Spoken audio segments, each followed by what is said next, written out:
Welcome everyone to another VITA Learning webinar. Hope all is well with everyone across the US and in Canada. Today we are going to talk about machinables that you have the access to and the ability to mill in your laboratory. A lot of times we think of these materials as just clinical chairside products, but now it's more open to us as laboratory technicians, and we really should start looking at them to see if they're a better fit for what we're doing for that patient and for that doctor prescription. I'm Jim McGuire. I'll work through this for the next hour with you. And if you have any questions, certainly use that panel on the right-hand side to address any questions you have. So just a couple reminders. Your phone is on mute. And during the meeting, use that question box. You'll find it on that right-hand side of that panel, as I mentioned. Just type in your questions, send it through, and then at the end of the program, we can answer some questions. All of these programs will be recorded. So at the end of it, if you need to review anything, it will be published on our VITA North America YouTube channel. There'll be links through LinkedIn, there'll be Instagram, through Facebook, and so forth. Also, while you're on that website, we have probably a good 100 or so videos of different topics, different products that we've been doing throughout this year. And we'll continue to do so for next year, since a lot of this is still remote training as we get everything back together in our dental market from the COVID. So it will be recorded, it will be posted. Any CE that you're looking for, you'll get a notice from the education marketing team that will ask you a couple of questions. Make sure that when you register, that you provided us with all your CDT information, your license information, so that we can get you that CE. So machinable materials for digital dentistry, that's our topic today. As I mentioned, there are a lot of materials that are now through CAD/CAM that we never had access to in past years. There are more and more CAD/CAM machines, milling units that are coming online that have the ability to mill ceramics. And a lot of these ceramics are blocks. Most of the glass ceramics are block form, single unit type things. There's a couple bridge blocks as well. The discs are really just today just for Zirconia. That's the only real disc material that machines well, unless you're talking about a temporary provisional material. Ours is called CAD temp. That also comes in a block form as well. You know us by our shade and other products, but we do have and offer blocks that can be milled by yourself for different situations. Many of these blocks are also coming in two shade forms. One is your classic shade, A1, A2, but the other is your 3D master. Now, those of you who receive a 3D master shade from your dentist, just know that it's a VITA shade. It was a filler, if you will, because the classic shade system, which was originally designed, the colors were designed back in the 1920s for denture teeth, and now is translated into all ceramics today. And there was a lot of gaps in the classical shade system that we filled in. And so if you get a 3D prescription of a color, of a shade, it's the first number is going to just talk about the value level. The second, the letter itself, is going to talk about the hue. It's either L, which is lemon, M, which is mandarin orange, or R, which is reddish. And then the last number is just the chroma intensity. So don't be scared of the 3D master. Materials are available in 3D master, whether you're doing porcelain, whether you're doing layering, micro layering, whether you're doing CAD/CAM, or even denture teeth as well. It's a simplified system, very similar to the classical shade system as far as taking shades. But if you get that shade, just give us a call and we can help you out and get the right shade to match that prescription. And like I said, it's kind of a filler. So if you look at the classical shades and the 3D master put together, it just fills, it completes the entire natural tooth shade range. And that helps you get closer to what the doctor and the patient's requiring. So give us a holler if you have 3D Master Shade. You want to talk more about it. We'd be certainly would like to help you out. For our side, for VITA, it is the most important beyond the quality of the product, but to have a shade consistency. No matter what product you use, you should find a uniformity in the shade. So if you're doing an A1, whether you're doing an A1 denture or an A1 Zirconia monolithic, you should see pretty much an A1 shade as the result. And that's what VITA tries to do. So to get the shade, though, on the patient, for the patient, we also sometimes need what the canvas is. What is that prep color? When we're dealing with all ceramics, the different canvas, the underlying tooth structure that you're going to place the crown on makes a big difference. And in this case, if you put the same, say, crown on this discolored prep as you do the shaded prep, they're not going to look the same if you use the same material, or if you use the same material, maybe you have to use different translucency of the material, still have the shade consistency, but be able to block out one and let the good tooth color show through. Otherwise, you need to talk to your dentist, talk to that clinic about maybe it's a possibility that they can mask out any discolored preps. We've all seen it when we used to do ceramic veneers. It's very difficult to mill something and add a underlying opaque like we used to do with veneers, whether foil or through a refractory technique. So they may have to block that out.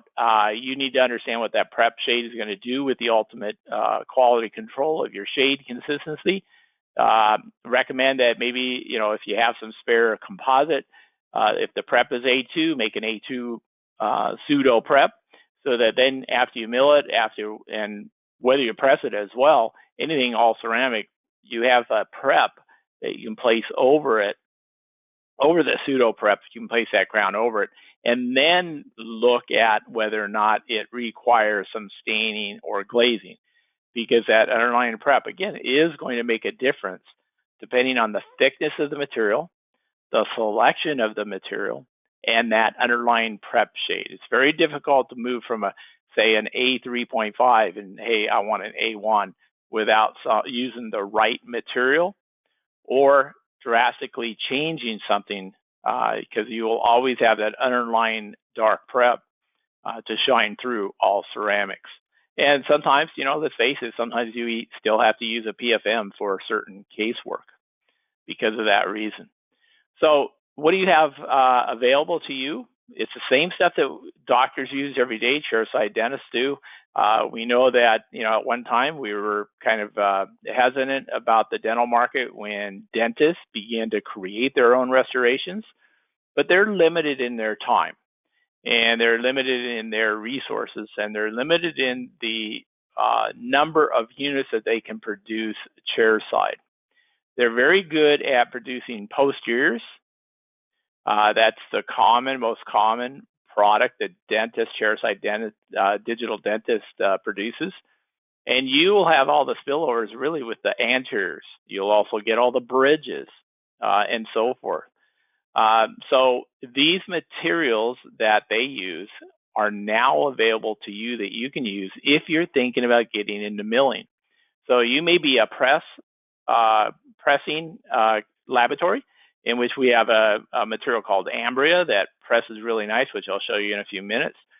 But maybe you want to also add in a milling system. So if you mill, then you can start milling all these other products. And you can make some nice work that's very aesthetic by utilizing the right material for the right indication. So this is called VITA Enamic. Enamic is a hybrid. It's a true hybrid. It's the only actual hybrid on the market. It is not a composite. It's actually a block of ceramic that happens to have a polymer infiltrated it, and that ceramic block is like a scaffold. So it's very tough at very thin cross sections in which you can mill all the way down to 1 millimeter. So just to get this out of the way, because everybody's always asked today, how strong it is, how strong is it, how strong is it? Well, this is relative to the test that's being addressed. So in today's traditional vernacular, we talk about how strong it is. Most materials are gauged, interpreted on the strength by how much weight or stress can be placed on a bar before it starts to fracture. Well, this is only done in the bench, right? This is only done at academic level. This is to test the material to address the needs or qualifications to release a product into the market. So this is what all the universities and this is all what manufacturers use to at least get some initial bench strength testing done. But what do? We don't make bars, we make forms of teeth, and that's the most important. The dynamic may be 150, 160 megapascals in a bar, but when we turn it into a crown, it's much higher. And I wanted to also address that, we have different materials with different strength factors. All of the strengths are usually gauged by the interpretation of what that ISO standard is for that particular material, and the different test method has different numbers. For instance, not too long ago, Emax was 360, 380 megapascals, but then they started using a different type of testing and it shot up to 500. So the only difference is they just changed the test method. So they went from a 3-point bending system, and then once you create a disc and it's put under stress called biaxial testing, then you have a much higher strength. So strength is not as relevant as clinical success and the clinical testing that you would see if you fabricate a crown or a tooth form is in which we do. So if you look at this, a tooth form, and then we load it to failure, something like a NAMIC, even though it's 150 megapascals and 3-point flexural strength, look how high it is for fracture load. It's much higher than even the Emax. So it's relative to the testing. You should be aware of that. So you should be aware of not just flexural test strength, but more importantly, what is the fracture load? So when a dentist asks you how strong it is, you should be able to tell them, you know what, the fracture load is approximately X. And that's what we're concerned about. We don't want it to fracture in the tooth form that we fabricate in the patient's mouth. And this is true with even porcelain, right? Layered porcelain. Layered porcelain was only anywhere from about 90 megapascals to maybe 120 at the most, depending on the system. It was layered onto zirconia. All of a sudden, people started saying, oh, it's fracturing, it's too weak, and this and that. But what we found was that on the zirconia added stress because we weren't controlling heating and cooling. It wasn't the porcelain, the layered porcelain, which has been used for very successful for, since the 1960s. Excellent results. We just have to work with the material correctly for long-term success. Something like a NAMIC can also be milled very thin. So you can create very thin veneers, very thin margins. If it's a deep margin, maybe you have to have a material that you have to thin out to, 1/10, 2/10 of a millimeter. Well, this type of material, because it's a hybrid, actually allows you to do that. And it's a very clean milling material and very quick to mill as well. So it's a very successful material for minimal thicknesses, very sharp marginal needs, especially on implants where you have to have a no micro gap between your tie base or your titanium abutment and that collar, that margin. So it's a very nice fitting material. You can get it very thin on the facial. So as you thin out your materials, you're also going to have more transparency. So this is a case, a veneer case, in which we had to mill out very thin veneers.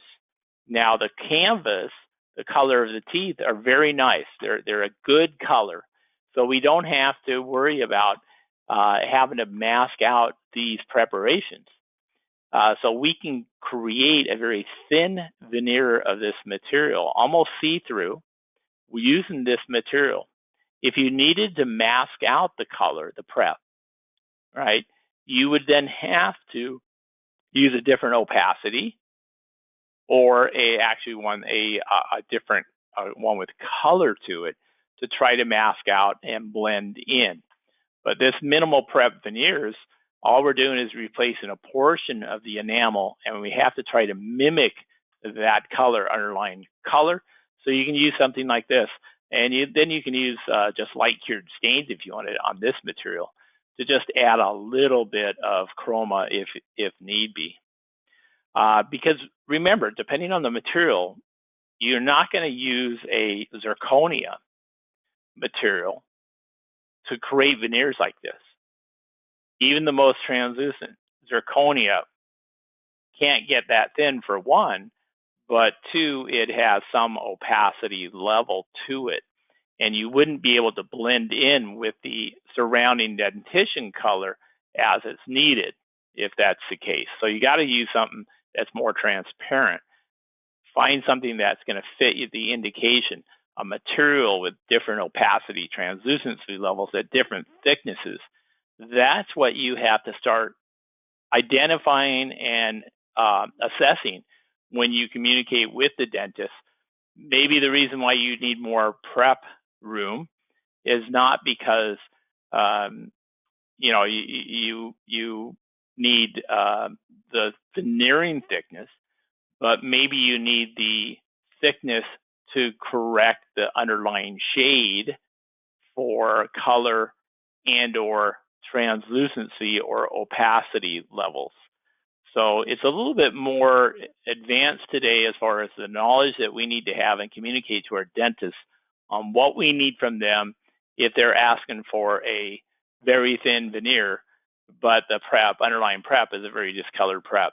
That's a different conversation than we have where that you have, 1.2, 1.3 millimeters of thickness, and they want a zirconia crown or something. That's going to completely change or mask that effect. So you got to understand the materials canvas of the prep and what is that material, how does it look once it's placed on that tooth? Is it going to change things, or do we need to just add to the enamel? As you can see here, a very nice case here that is seamless, done right, transparent bonding cement resin. You can't even tell that there are veneers on these centrals. And then, of course, how much room do you have? That is a consideration. Some materials require 1.5 millimeters in the fissure area in the occlusal. Some you can get down to 1 millimeter. Inlays, onlays, maybe you can get down even thinner.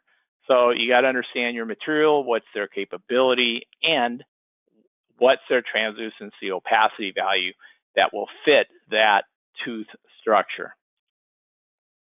Implants, this is a very nice material for implants as well because it's nice and durable, very strong, very resistant to fracturing. Something like this material enamel can be used for implant cases, looks very nice. It's much better than a zirconia understructure.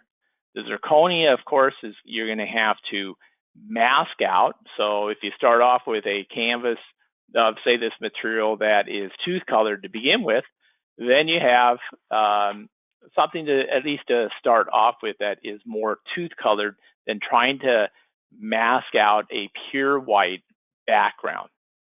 So that's something that you have to consider, and certainly select the material that matches what you're doing. This material can be used for hybrids. It's an alternative to maybe denture teeth. If you're looking for something that's more durable, long-term, looks more natural, tooth-like in some cases, one that you can design yourself, as opposed to just having a tooth from a card. You can actually design these, anatomically design them, the contour, get the shade that you want, and then actually use that as your restoration.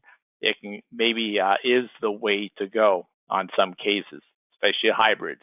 There's a material that you can easily stain and glaze and add to, but it's all done by light cure. So you would use a composite if you need a contact, or if your dentist calls up and says, hey, there's a contact shy, just have them use a little bit of composite and then light cure that composite to it, and that'll fill the gap for that contact.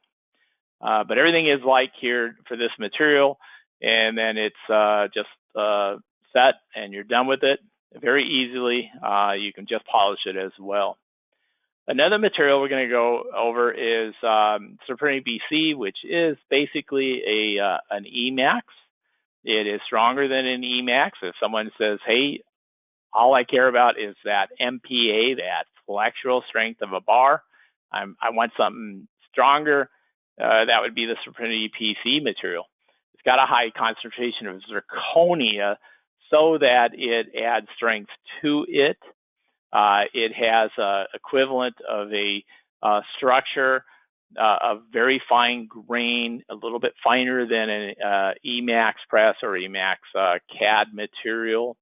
Again, this is a material that will, if they're looking for Emax and you're not pressing, but you're in the milling, this Supremity will take its spot and provide with a very consistent shade, natural tooth-like. So it goes, it's a honeycomb, if you will, or a Jolly Rancher look after you mill it, the block is, and then after you crystallize it, then it transforms into the shade that you're looking for very nice aesthetics, as I mentioned. Strength-wise, it is the highest non-zirconia strength, strong material for milling. It's got an average biaxial strength of over 540, and it tops out over even 600. So it gets close to the brightest or the most translucent zirconia on the market, which is typically around 600 megapascals. So this is an alternative. You can, after you mill it, before you crystallize it, you can put it on your model. You can check the margins. You can check to see how the fit is, correct anything in its green state, then crystallize it. Then you know everything's fitting correctly. Send it to the dentist, and then they can either cement it or bond it. Very nice sharp margins as well. This is a lithium silicate material, but you can get nice, clean marginal integrity, just like that Dynamic. This is an anterior case that they had to replace some bad composites, but they came back with veneers, basically cosmetic veneers on the anterior using the Supremity PC. Very nice looking, very natural, very dynamic as far as a lot of the fluorescence, the opalescence, and so forth. So it's a very good material to work with. It's easy to work with. It's processed easily, and so forth. Once it's milled, of course, then you can just adjust if needed, cut off that sprue. You can polish it and then crystallize it. You can crystallize it and then polish it. You don't necessarily have to stain and glaze it. After it's crystallized, you can just polish it. However, if you want to change or you need characterization, you can just add a stain and glaze to it, a glass stain, glass glaze, and apply that just like you normally would with any other ceramics that you do in your laboratory. It is low fusing, so you would use a low temperature glaze. It's a little bit different as far as the crystallization cycle goes compared to an Emax. Emax, you completely fill in the intaglio or the inside of that crown with the putty. In this particular case, you do not do that. You use minimal putty so you can spend more time on everything else as opposed to trying to completely fill up that crown and not let any of this putty material get over the margin and onto your axial walls and make a mess of it. Very minimal peg material, put it on a pin that you have, and then you crystallize it. So again, unlike an Emax where you have to fill it all the way to the margin, to support that margin, this is minimal material and it's very stable at its crystallization temperature, and you don't have creeping of those margins at very thin cross sections. And then of course you can just stain and glaze it. VITA's got a universal stain and glaze called Accent Plus, and then there's Chroma, Chroma A, B, C, D, which are stains that are specific to the A group, one for the B, C, and D. So it's colored by numbers nowadays. Same with on the 3D Master for that work on any of these most PFM ceramics materials on the market. There's very few outliers of millable or fired ceramic-based materials, glass-based materials that this material can't be used for. It's got a cycle, as I mentioned, to crystallize it, to make it come out looking correct. That's easily done. We do this every day. Some of you may or may not know, because we get a lot of calls on, what is a slow cool? Do I have to do a slow cool? So this is more in general. I just wanted to point out that when you look at the material properties of any product you're using, whether it's zirconia and you're going to layer porcelain to it, whether it's Emax or whether it's a feldspathic or a PFM ceramic material or a press material, you want to see what the temperature is for the transformation temperature, right? You want to look at this here, which is usually the lowest temperature. And that's the temperature that you want to make sure, if you're going to do a slow cool, you would not open or allow the tray to open from the muffle until it gets to that transformation temperature, okay? At that point, then it can come out of the furnace. So those of you who are still doing PFMs, which a lot of people still are, or all ceramics, and you got very thin and very thick areas of your crown, you may have to slow cool. And again, that slow cool means that the muffle does not open up until it reaches that transformation temperature. So look at that, and that's true especially for zirconia, layered zirconia. If you want to keep avoiding latent cracks on zirconia after microveneering or layering, you want to make sure you treat that zirconia correctly, which we'll go a little bit deeper in a minute or two. If you need to micro layer it, just use VM11. We have lots of different porcelains. We have a universal porcelain that goes on most other products, Emax, zirconia, our press material, Ambria, press Emax, Lithy, and so forth. That's called Lumex AC, all ceramic. This material, again, comes in different translucencies. We're going to be adding another one on down the road. But this is a good example of another case in which you have two different preps that may have to be treated differently with either different materials and or different translucency or opacity levels to try to control that masking of the discolored prep. So these two centrals, one is uses a translucent Supremity, and the other one uses a high translucent Supremity. But once they're done, the idea, of course, is always to have them match up, regardless of what that underlying prep color is. So you want to make sure that you select the material depending on the thickness you have, and that either you're going to have something that's translucent and that prep shows through, or you're going to select something that has a little bit more opacity to mask out or diffuse that underlying prep structure. So just like layering porcelain, you want to manipulate the end result by selecting the right material for that particular thickness, for that particular indication. Another go-to that you have access to, think of this, VITA blocks, think of this as a block of powder porcelain. This is a specialized porcelain, basically like our VM9 or Lumex AC, if you will, that is made at the manufacturer level into blocks. And this material is the material that was originally designed for Zirconia at the time, and the whole milling of glass ceramics started with this type of material.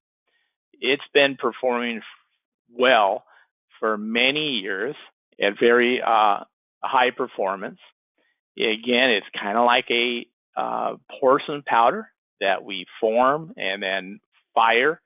It is milled wet, but unlike porcelain or layering, you have the ability to have a material that is homogeneous as far as there's no air.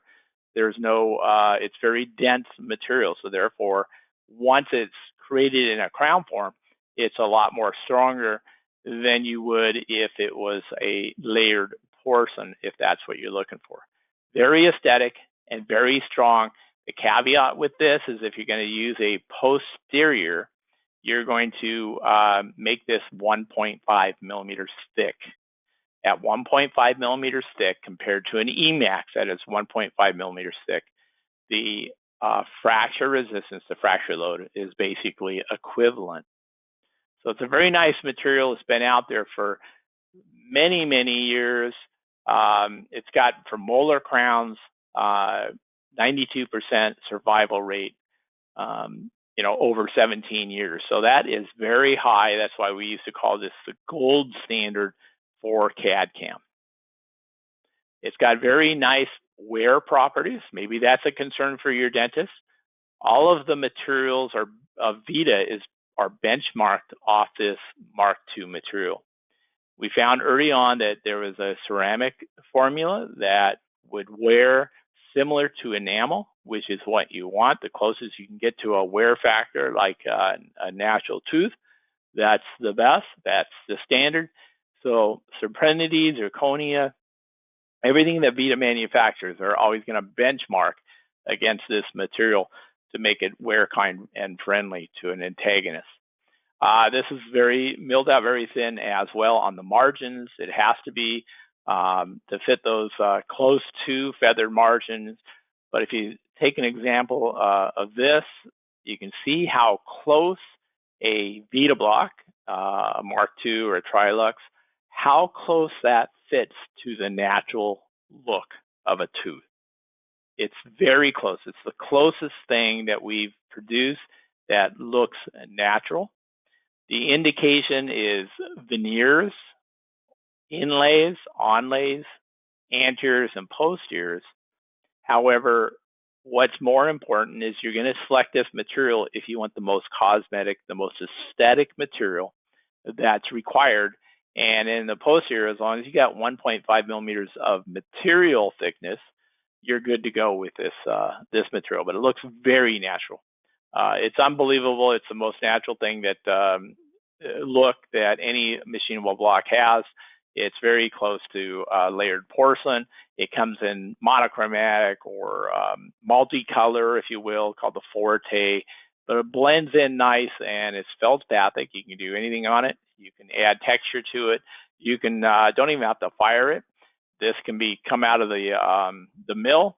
You shape it if you want. You texture it. You polish it if you want, and then it can place. It's that friendly to natural dentition, and it looks like a natural tooth. Very ideal for dentists that are looking for the most cosmetic, where strength is not the issue necessarily. They're looking more for something very cosmetic, something that's going to blend in with that patient. And of course, if you want to, you can polish it or layer it to it. You can use our newest porcelain Lumex AC if you'd like to individualize it or characterize it, add mamelons, add a little bit more translucency or things of that nature, just like we do today with Zirconia, to try to enhance it if we want, or just polish it. Stain and glaze, polish it. Very nice material, adaptable material. And then you have Zirconia, which is probably the most widely used material today in CAD/CAM. Most of you will probably deal with Zirconia at this stage. Some of us are still getting into the zirconia, getting into milling, CAD, CAM. You're going to find yourself where you're going to start using many discs. So you want a mill system that offers you to be able to mill discs, but also has adapters to mill blocks as well. Because you want to versify all of your services so that whatever the dentist, your client, is asking for, you have the ability to mill maybe with one type of unit, like a Ceramotion, which is a wet-dry mill if you'd like. There are others. Roland has one. Ceric InLab has one, and so forth. But this is the most widely used. VITA has a nice zirconia as well. Like most of them, they come in different translucencies. So therefore, you select the right translucency zirconia, again, to match what you're going to use the material for. What is the indication? Although we have other much better, more cleaner, more cosmetic, more transparent materials for a veneer system or an inlay and onlay, I can tell you that some customers actually use the highest level of translucency zirconia for veneers. Something that we wouldn't necessarily recommend, but it's possible. So you have different translucencies, which then translate into different strengths. As you can see here, our Supremity and our XT, the most translucent zirconia, they're in the same range as about 600 megapascals. This is the only one that I call out more the megapascals as opposed to the fracture load, because once you get above 600, if you're using it for the right indication, 3-unit bridge or less, 600 megapascals, great for posterior, anterior, single units, and so forth. That's strong enough. It's when you start connecting, have bridges, roundhouses, large fixed type restorations or frameworks that you have to start increasing the strength, at least 850 or above. But as you get stronger, sometimes the translucency changes. So you just have to compromise sometimes. But what you got to do is be aware of what your zirconia that you're going to mill, what that translucency level is, what's the strength, and so forth. Some of you, every once in a while now, dentists are saying, hey, I want that mole 3, I want that 5 mole. Well, what is a mole? It's a molecular type weight, if you will, of particular materials. In this case, what we reference to the mole, either a 3 or 4 or 5, that is the amount of yttria oxide that is placed inside or within the composition of your zirconias. The higher that concentration is, the mole percent or the mole number goes up in number. So something that's very translucent, the old type of zirconia, that was the 3 level. The newest type, zirconia, which gets close to cubic zirconia, that's a 5 mole. So I just wanted to throw that in so that you can understand what that mole is, because nowadays dentists are now asking more and more, well, I want the strength, and is this a 3 mole? Is it a 4 mole? Is it a 5 mole? What is it? So, and then also you have, just like any of the other materials, what's the indication, right? As I mentioned, if you need the strength for a full arch bridge, that's going to be a different, possibly material than you would use for a monolithic single crown that needs transparency or translucency built into it. Any of these materials can be micro-layered, of course. You can also do combination cases with them as well, gingiva and so forth. Very nice nowadays. The entire white to pink transitions are done with zirconia. That's getting more and more popular. More and more of us are starting to do these full arch type restorations that we have to scallop and then add in a pink tissue. But again, you want something, sometimes you have to compromise between the highest translucency and something just a little bit lower, and if you have to, micro layer maybe on the anterior, but it's translucent enough so that it looks natural in the posterior. So if you take these different materials, at least that VITA has, as you get less and less strength, you also have more and more translucency. So we jump from a 50%, from 32% to 50%, right? So you can see that shift in translucency from, say, our T to the next level of translucence, 24% more translucent than the T. The XT is about 36% more translucent than our second most translucent, the ST. But the ST is the most versatile because that's got an 850 megapascal zone, which is good all the way up to a 14 unit full arch bridge. So again, select the material by what you're going to use it for. Any material, as I mentioned kind of earlier, VITA always considers what is the shade, what's that material after it's processed, after it's placed on a prep, will it look like an A1, an A2, a 2M1, a 2M2? So even zirconia that has different translucencies is going to look different with and without that prep underneath it. So if you're going to QC any material, even zirconia, you want to QC it using that stump shade underneath it. So this is an example of an A1 crown, this anterior on the right-hand side. This is the tab. This looks a little bit more pale, more opacious on the left-hand side. But once you put a A1, place that crown on the prep, or you fill in the intaglio surface of that crown, now it actually matches the A1 shade tab. And that's really how you have to look at these things. If you're just going to take a crown and look it up to the light and there's nothing inside of it, it will look different than your shade tab. Your shade tabs from VITA are metal ceramics. They have a bead of opaque. So you have to manipulate your crown, your end result, for visual inspection, if you will, to quality control it correctly. Because you don't want to take this crown and add, oh, it's a little bit more pale, I'm going to add more ink to it or more stain to it, and then you overstain it, because once it's on the prep, it'll be too dark. So make sure you that you correctly assess shade, and you'll have no problems at all. As far as the milling process, zirconia is easy to work with. The biggest thing that we see is that there's almost always, there's a tendency to take a bridge and work on those connectors to make it look more shaped like a single units with deep interproximals and so forth.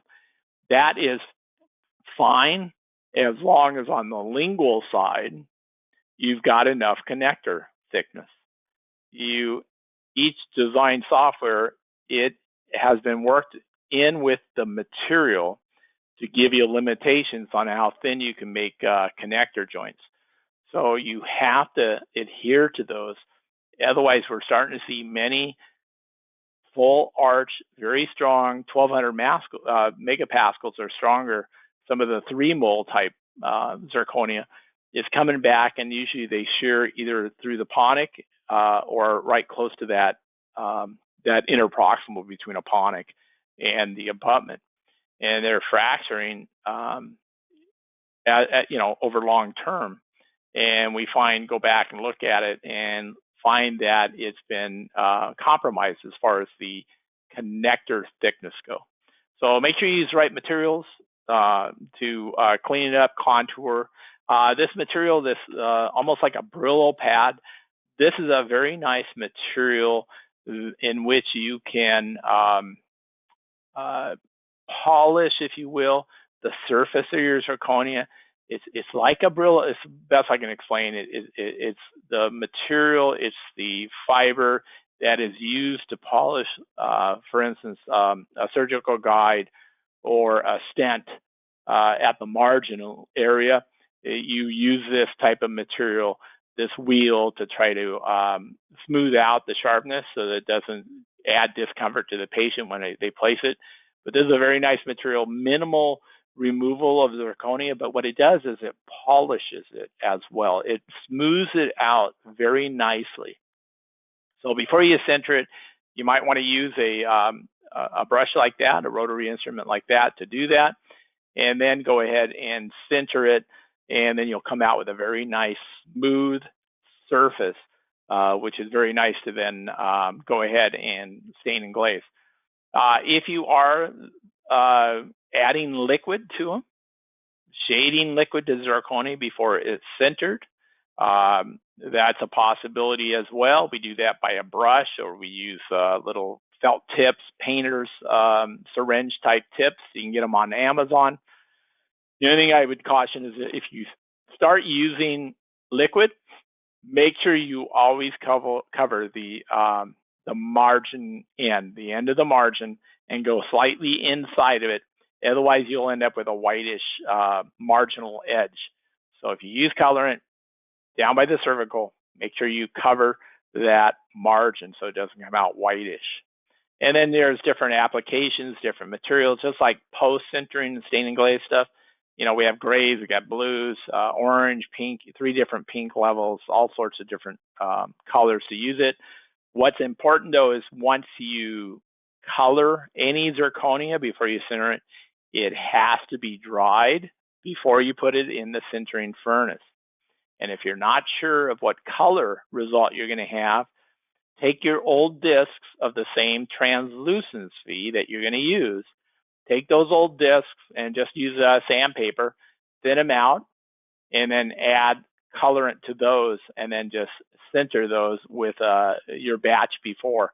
And you can see what the result is for your future cases. So you can always do that, make them look very nice, and then you go ahead and you stain and glaze them. But you do have to dry it out. Use colorant, you gotta dry it out, otherwise you put them in the furnace, sintering, they're going to pop. They're going to just blow out. Because if there's any moisture at high temperatures, because we center this at 1400 or above, they will actually blow out like a volcano. So you can either do an infrared light, a heat lamp, or you can do it at, where your muffle and the tray is about halfway closed at 150 degrees Celsius for 30 minutes to dry that out completely. But once you've done that, you center it. There's different centering cycles for different materials. One centering cycle will not match all zirconia. Every manufacturer, and possibly within that manufacturer, as VITA, the T translucency stuff, it may be centered differently than the most translucent. And it's all about controlling the grain size as it shrinks and heats up.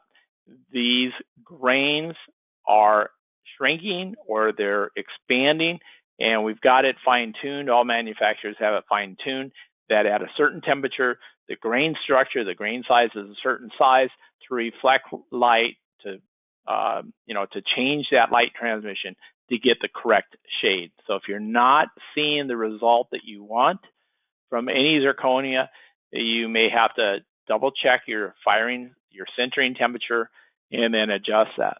And then if you do require to have any porcelain placed on zirconia, if you've modified it after it's been centered, you need to do this regeneration firing to avoid a CTE issue between your zirconia and your layered porcelain, so that you don't see those latent cracks down the road. Very important. And then your furnace itself, you have to make sure that your furnace is performing correctly. Whether, just like a ceramic furnace, you should be checking using window tabs, and check furnaces using a window. They should come out clear. On your sintering furnace, you need to do routine inspections of your elements.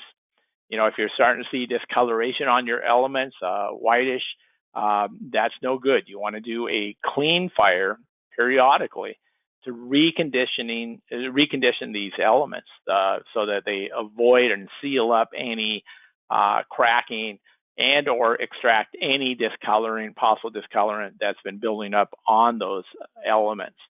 So if you see bad shape, bad color results, that could be the other thing. It's just check your furnace, including the beads. If those beads are quite yellow and you see that they're cracking, it's time to change them. Now, these are expensive beads, so all you need to do is place 3 layers of beads inside your crucible. You don't need to use a ton of these beads. You can probably get away with 2 layers as well. I just say 3 only so that you make sure that the balls, as material shrinks, it rolls with it nice and smoothly. And then, of course, you also, for temperature, they have firing rings to check the temperatures of your sintering furnaces.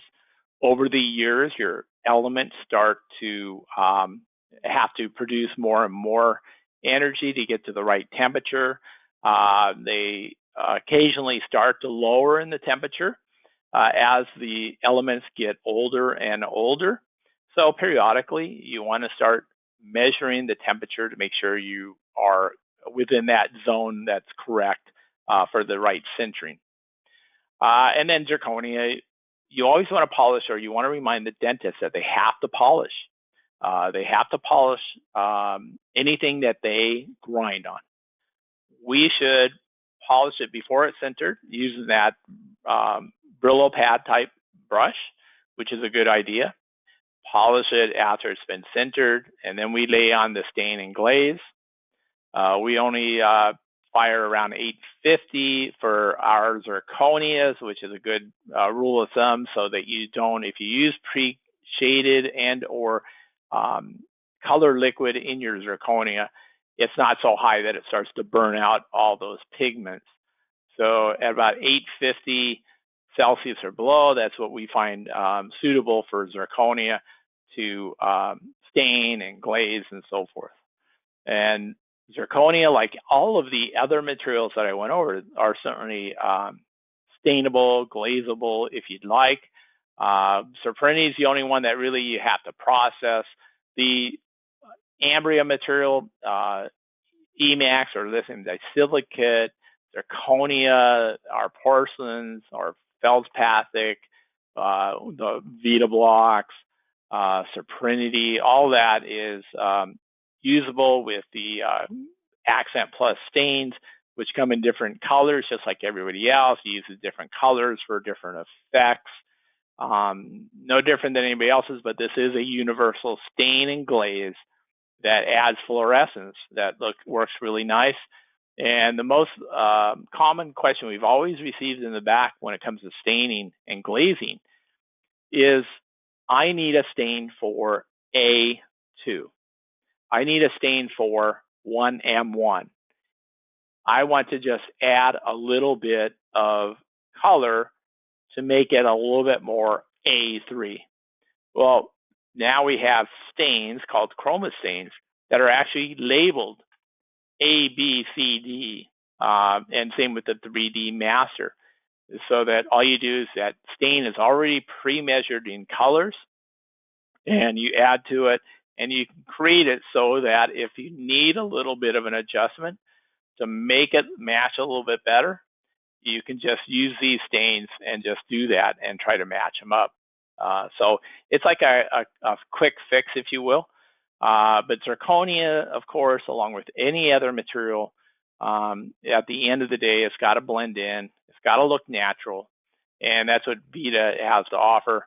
Just a reminder as well, you want to make sure that you periodically check your shade tabs. Many of the dentists use this shade guide, the shade tabs that they were trained on in the university. They've had them for several years. In the old days, we used to actually stain them. And I remember as a technician, when I actually did this everyday work, I would have 3 sets of maybe shade tabs where that you would grind off the incisal, grind off the neck, and you would just have that body portion, because that's where the shade is. And then, of course, you'd have one with the incisal and so forth. But after a while, if they lose this natural fired glaze out of the factory, it changes the appearance. So you want to make sure, 2-3 years, your dentist should be changing out their shade guides, replacing it with a new shade guide. It's probably the only daily product that is used that we always overlook when we're trying to match shades as far as the age of it, and it needs to be replaced. For some reason, we hate to buy another $150 shade guide that, again, is going to last 2, 3, 4 years. We just find ourselves not getting new ones, and you really have to be up to speed as modern shade guide. If you're having troubles with your dentist and they're saying, well, I'm looking at your crown you just did and I'm comparing it to my shade tab and it doesn't look A2, and you're thinking to yourself, well, I know when it comes out of my lab, we compare it, it matches, so why isn't it matching your shade tab? Well, it could be your dentist or yourself. You have an older shade tab that may have changed over the years, okay? Just a reminder. So if you select the right material for the right indication, you're going to have beautiful results. It's going to be long-term success, and you're going to be able to open up a lot more possibilities by having these materials more available to you to fulfill more prescriptions, different prescriptions at the same time. So that kind of concludes the webinar. If you are looking for CE, again, we've got your registration material, but if for some reason you forgot to give us your CDT number or your license number to get credit, please email our marketing department and request that CE, and you'll get a follow-up from our marketing education department. The workshop itself has been recorded, so go ahead and feel free to go online and see all of this recording plus others that have been recorded as well. I've got a couple minutes, so I just want to take real brief and just let me bring up this here. So if we look at materials, right? This is the anamic. This is kind of what it looks like. You have a very nice material, very dense, can be milled out very thin. This happens to be the multicolor, but it's also a material that can also be used for an implant, either a single screw retained or a single cement on. This happens to be an anamic abutment and then a forte, a VITA block crown. So you can use many materials together as needed.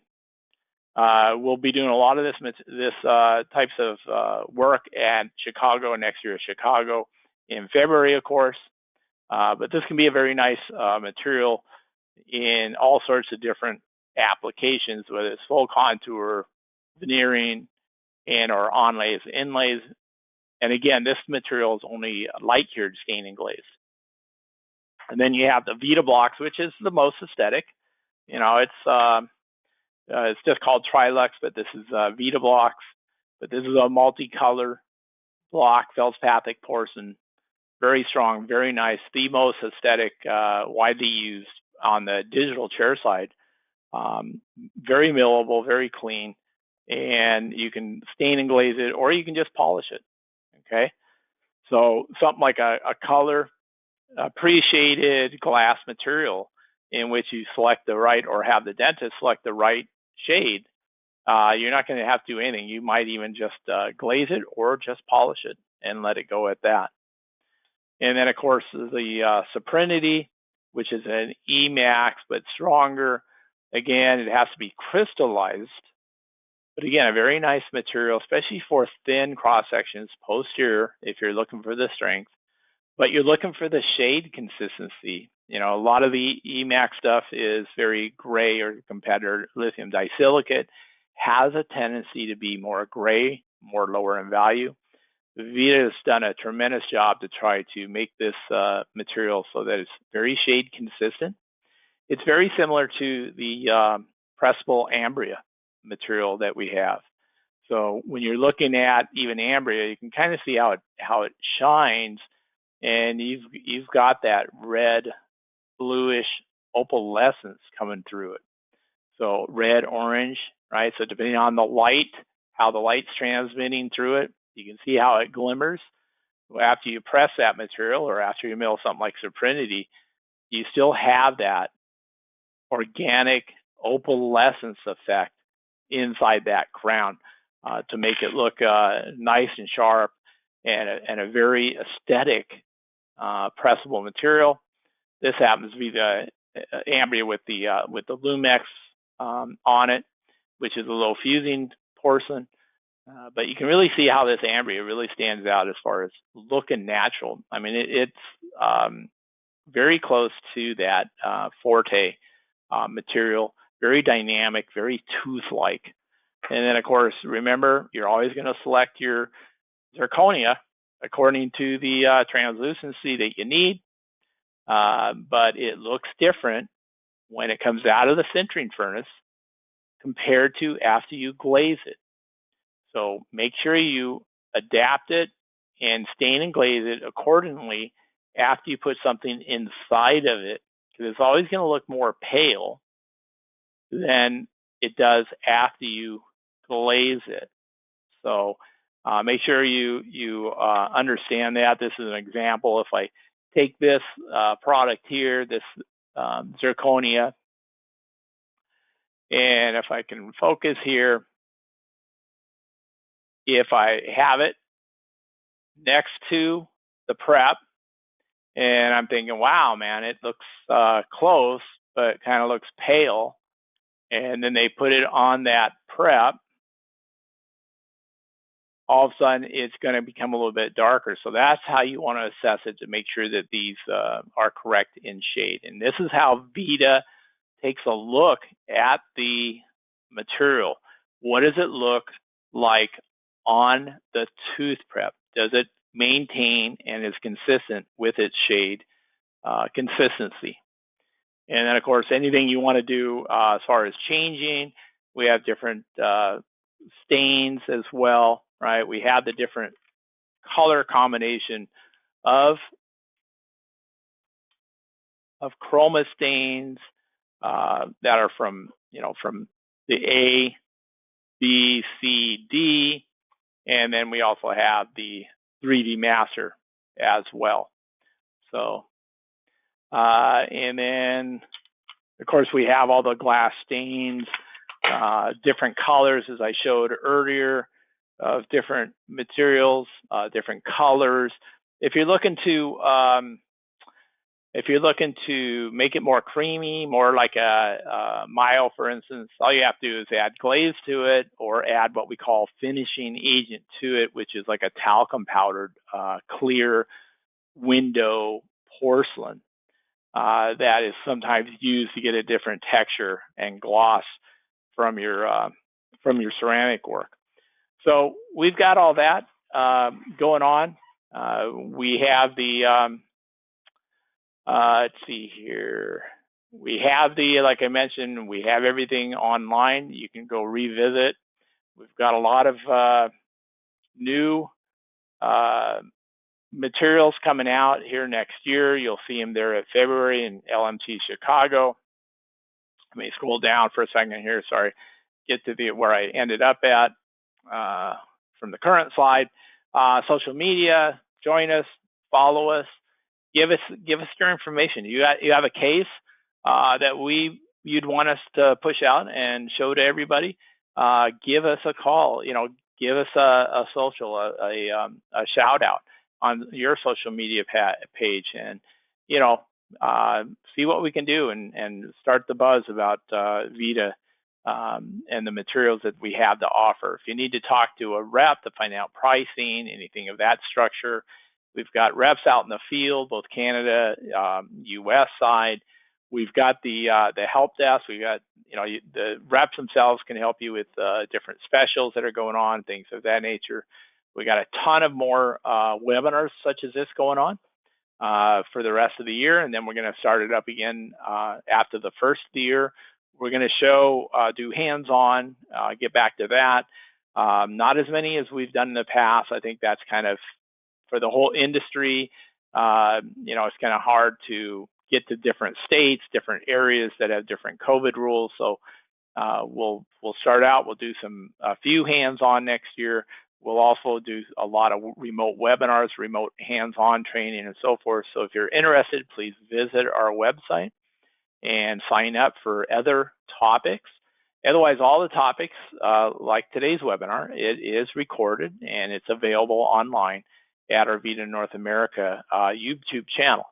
But we have dentures, topics such as dentures. We have topics of like incisal edge, how to manipulate the canvas, both laboratory and the clinical side. Vigo, which is our digital denture tooth line. We do hands-on on those as well. So come visit us and enjoy what's going on. If you need to get a hold of Paul or myself here at the help desk, please do so. We're here to answer any of your questions that you need. Otherwise, we're going to see what kind of calls you have, what kind of questions you might have, and we'll wrap this up. Let me see what's going on here. So what's one of them is, I mentioned the light cured material. So we're going to have a product called Accent LC. LC stands for light cured. The product is going to come in, be aligned with the Accent Plus ceramic stain colors. Plus, we're going to come out with some gingiva colors as well.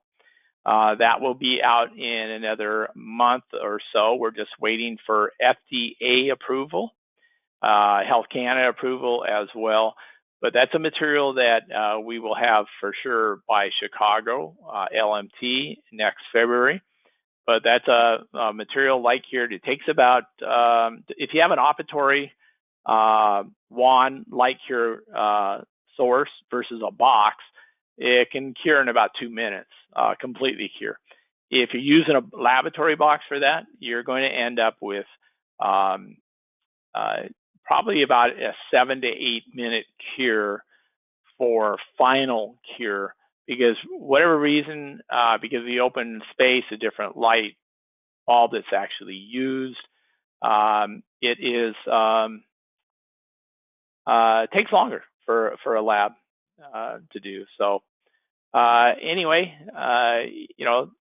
if you have any further questions, go ahead and please submit them. We have other questions such as, let's see here, on the Zirconia, do I have to polish it and do I have to glaze it? The answer is yes.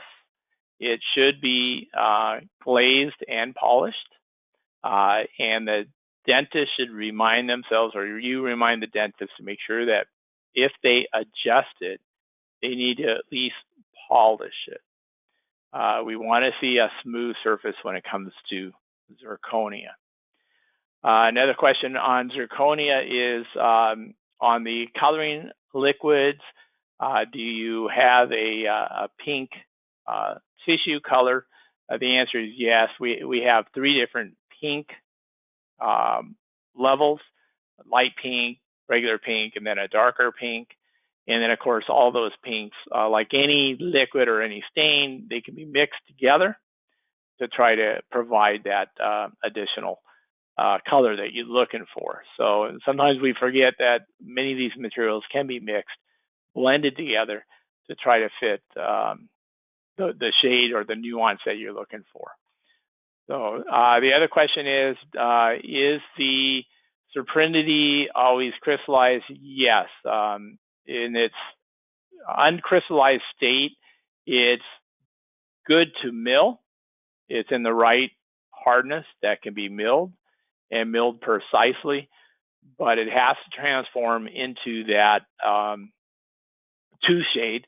So to do that, you have to crystallize it, and then after that, it's just a matter of stain glaze however you want, or you can polish it. And if you're looking, side note, if you're looking for a very natural glaze look, if you polish the Supremity prior to crystallization, you polish it very smooth, where it looks very shiny. When it comes out of the crystallization step, it will look like a natural glaze, and you may not have to do anything to it at that point. The ambria, someone's got a question here about the ambria. Will the ambria fit my regular formers and so forth? The answer is yes. The ambria press is a material that has the diameter approximate to just about everybody else's press pellets, about 10 millimeters in diameter. So it will fit into your existing workflow, your existing press furnace. You don't need a 6,000 MP VITA press furnace for this. You can use anybody else's press furnace and so forth. All right, what else do we have here? We have another one that is asking, if I want to mill the glass blocks, what system can be used? Almost all glass, mill-wise, should be used in a wet mill system, so not a dry mill system. So make sure that when you go out and you look for a milling system, what you first want to look at is your business model. What is it you want to mill or create? We're not there yet with printing glass, of course. We are printing dentures. So if part of your workflow or your business model is to provide removables, you may consider a printer as well. However, you can, depending on the system, you can mill dentures as well. And then you may want to look at a system that can mill a denture, but also can mill all these glass materials in a wet mode. So make sure you really do your due diligence on what system best is going to fit your model, business model for your laboratory. Okay.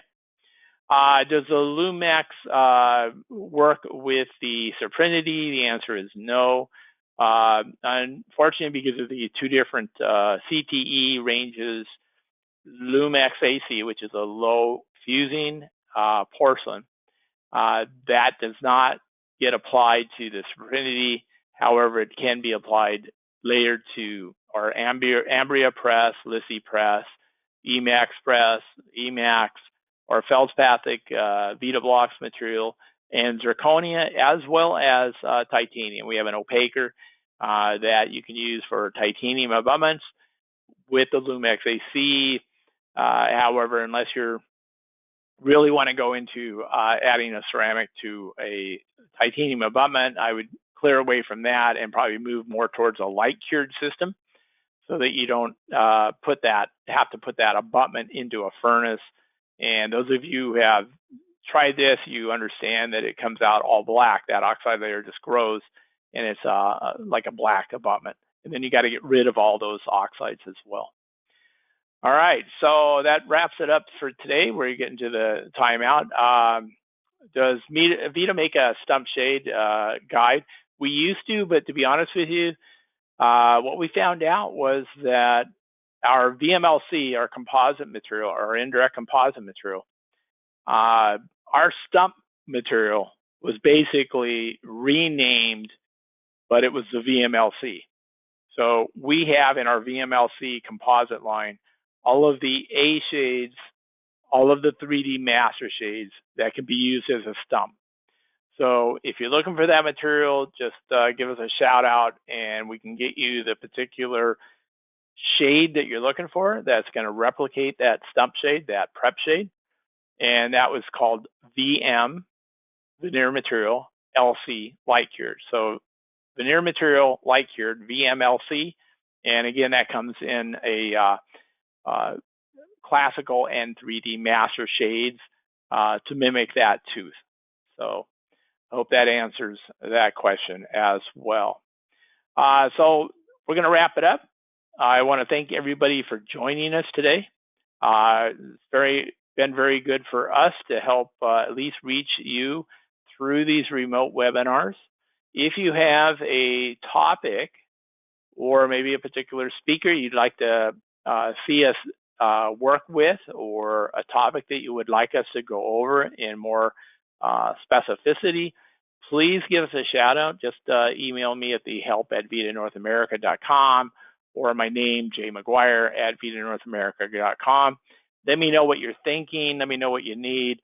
What would be nice. We are next year going to start doing a little bit more of the camera material, hands-on demo type stuff, as opposed to just making it all didactic or all PowerPoint, which will be nice for you because it'll be a little bit more, eye visually learning as well, as opposed to just falling asleep at the PowerPoint. So please let us know what those topics might be, what you're interested in. We've got do a ton of them this year. Like I said, they're all on video. They're all recorded on the YouTube channel, VITA North America YouTube channel, from working with the furnaces all the way to adding incisal, working with digital dentures and so forth. So give us a shout out. Let us know what your needs are, and we'll be happy to help that out. So I want everyone to, again, thank you very much for joining us today, and we will see you next time. So thank you again for joining this VITA Learning webinar, and we will talk to you soon. Have a good day wherever you may be. This concludes today's webinar.